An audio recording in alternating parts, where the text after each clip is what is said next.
Ahojte a vitajte na mojom kanáli. Práve cestujeme vlakom do nádherného rakúskeho kúpeľného mestečka Bad Gastein. Našu cestu sme začali v Bratislave, prestupovali sme v Salzburgu a celkovo nám potrvá približne 6 hodín. Alpské výhľady sú úžasné, rieky pokojné, úplný relax. Momentálne, približne do júla 2025, prebieha rozsiahla modernizácia 3 železničných staníc: Dorfgastein, Bad Hofgastein a Bad Gastein. Takže vlaky tu dočasne nezastavujú. A takto vyzerala stanica Bad Gastein, keď sme na nej vystúpili my. Ako by sa tu zastavil čas. Zo stanice sa vyberieme touto cestou k nášmu ubytovaniu. Do 3-hviezdičkového penziónu, kde budeme bývať, som sa zamilovala hneď, ako som uvidela jeho fotku na internete. Volá sa penzión Saint Leonard a nachádza sa len pár minút pešo od stanice. A toto je naša dvojlôžková izba, čistá, útulná, so súkromnou kúpeľňou a priestrannou sprchou. Z izby bol krásny výhľad na okolie a na balkóne sme si každé ráno mohli vychutnať kávu s nádherným výhľadom na rakúske Alpy. Konkrétne na horské masívy Vysoké Taury, Hohe Tauern.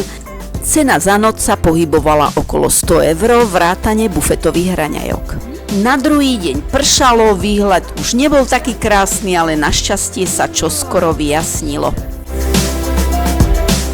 Hneď ako sme sa ubytovali, sme sa rozhodli vyraziť von a trochu sa poprechádzať po okolí. Chceli sme si spraviť prvý dojem z Bad Gasteinu. Tu môžete krásne vidieť, aká je lokalita penziónu Saint Leonard výnimočná. Nachádza sa v tichej uličke hneď vedľa iného 3-hviezdičkového hotelového komplexu Barenhof, ktorý pozostáva zo 4 vzájomne prepojených budov s podobnou architektúrou ako penzión Saint Leonard. Takže orientácia je veľmi jednoduchá.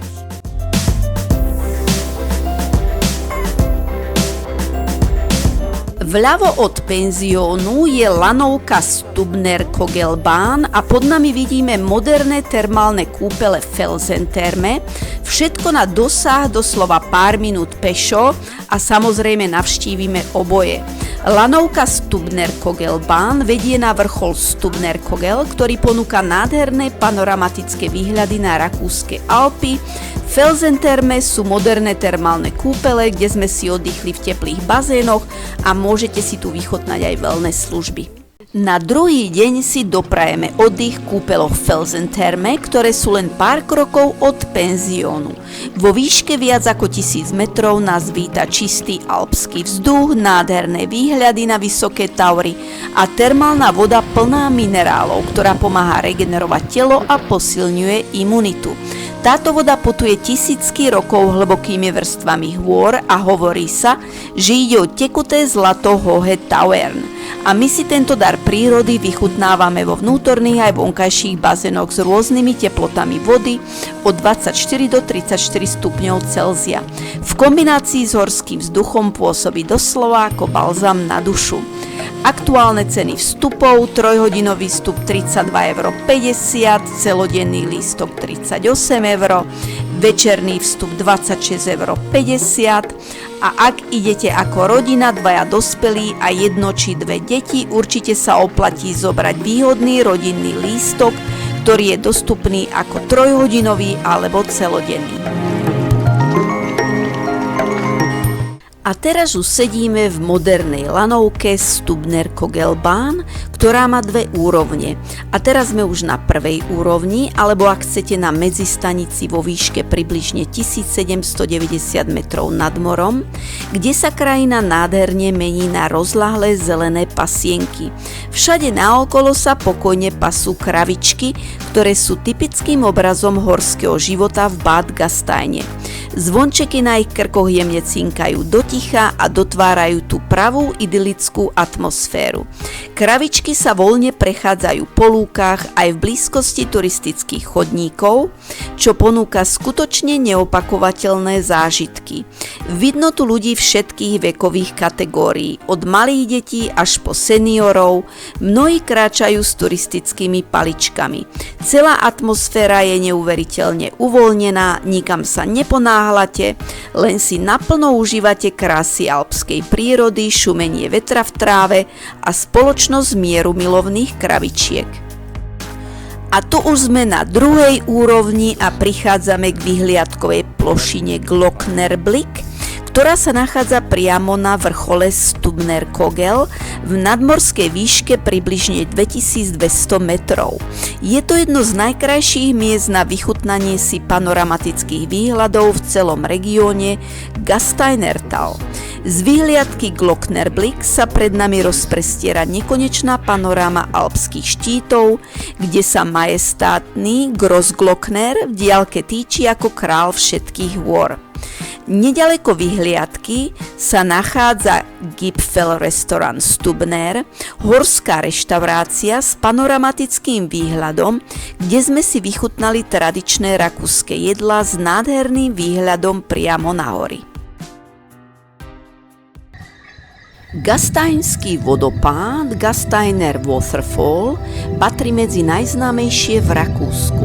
Je symbolom tohto kúpeľného mesta. Nachádza sa priamo v jeho centre a voda padá v 3 stupňoch z výšky približne 340 metrov. Zaujímavé je, že jemné kvapky vo vzduchu obsahujú veľa záporných jónov, ktoré priaznivo pôsobia na zdravie. Aj preto sú súčasťou miestnej kúpeľnej liečby. Od roku 1980 je však vody vo vodopáde menej. Je to kvôli výstavbe malej vodnej elektrárne v Buchsteine.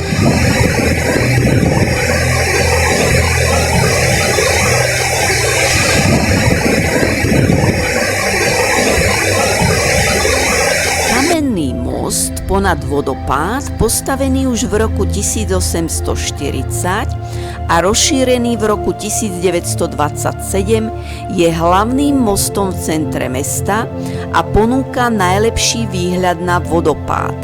Mesto Bad Gastein je veľmi zaujímavé aj svojou stavbou. Leží na strmom svahu, preto je postavené v terasách na viacerých úrovniach. Vodopád rozdeľuje mesto na 2 časti. Domy sú postavené priamo na skalách bez vyrovnávania terénu. Tak vznikol tzv. Vertikálny urbanizmus, pri ktorom sa mesto rozvíja do výšky. Ľudia sa medzi jednotlivými úrovňami pohybujú po schodoch, mostoch alebo výťahoch. Máte pocit, že kráčate mestom po poschodiach. Takýto terén umožnil aj stálu dostupnosť termálnych prameňov. Vďaka nim sa mesto stalo už v 19. storočí známe medzi cisármi, umelcami a šľachtou.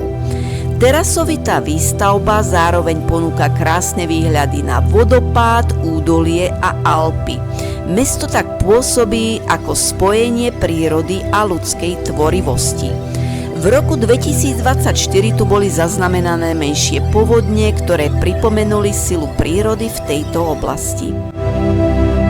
Pri farskom kostole v hornej časti mesta sa nachádza jednoduchá plošina, zavesená na lane, ktorá vás prevezie z jednej strany údolia na druhú. Tento adrenalinový zážitok som si však zatiaľ nedopriala. A na ceste domov sme sa ešte zastavili v Salzburgu. Práve stojíme na moste Stadtbrück, to je hlavný dopravný most v centre Salzburgu, po ktorom jazdia autá aj MHD. V diaľke vidíme most Makarstek, známy ako most lásky.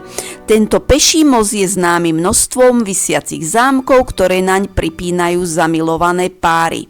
Salzburg sa nachádza približne 100 km severne od Bad Gasteinu a priame vlakové spojenie medzi týmito mestami trvá zhruba 1 hodinu a 30 minút. Ide o pohodlnú a veľmi obľúbenú trasu s krásnymi výhľadmi na alpskú krajinu. Samotný Salzburg má približne 150 000 obyvateľov a je štvrtým najväčším mestom Rakúska. Je svetovo známy najmä ako rodisko hudobného génia Wolfganga Amadea Mozarta. Salzburg je zároveň mestom festivalov klasickej hudby a elegantnej barokovej architektúry. A teraz sa nachádzame na rozhraní Domplatz a Kapitelplatz, kde sa pred nami týči majestátna Salzburská katedrála, baroková stavba s typickou dvojvežovou fasádou a impozantnou kupolou, v ktorej bol pokrstený aj slávny rodák mesta Wolfgang Amadeus Mozart. Hneď vedľa zaujme pohľad na modernú zlatú sochu s názvom Spire, ktorá zobrazuje postavu muža stojaceho na obrovskej lesklej guli. Dielo vytvoril nemecký umelec Stefan Balkenol a stalo sa symbolickým prepojením medzi historickým centrom a moderným umením. Práve odtiaľto vidíme aj zubačku Festungbahn, ktorá vás vyvezie priamo na pevnosť Hohensalzburg, dominantu mesta viditeľnú takmer z každého kúta Salzburgu. A teraz sa nachádzame na Residenzplatz, rezidenčné námestie. Je to jedno z najväčších a najreprezentatívnejších námestí v historickom centre Salzburgu. Uprostred sa nachádza veľká baroková fontána Residenzbrunnen, ktorá je považovaná za jednu z najkrajších a najväčších barokových fontán v strednej Európe. Na námestí často vidieť aj koče s koňmi, tzv. Fiaker, ktoré vozia turistov romantickými uličkami starého mesta. Residenzplatz leží hneď vedľa Domplatz a spolu tvoria jadro salzburského starého mesta.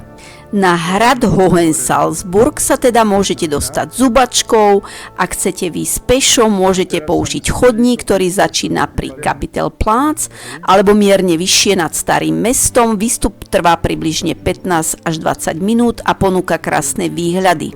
My sme kvôli nedostatku času nemali čas ísť na hrad, keďže sme sa vracali na Slovensko a tu už moje video končí. Ďakujem za pozeranie. Ak sa vám páčilo, budem veľmi rada lajku alebo odberu kanála.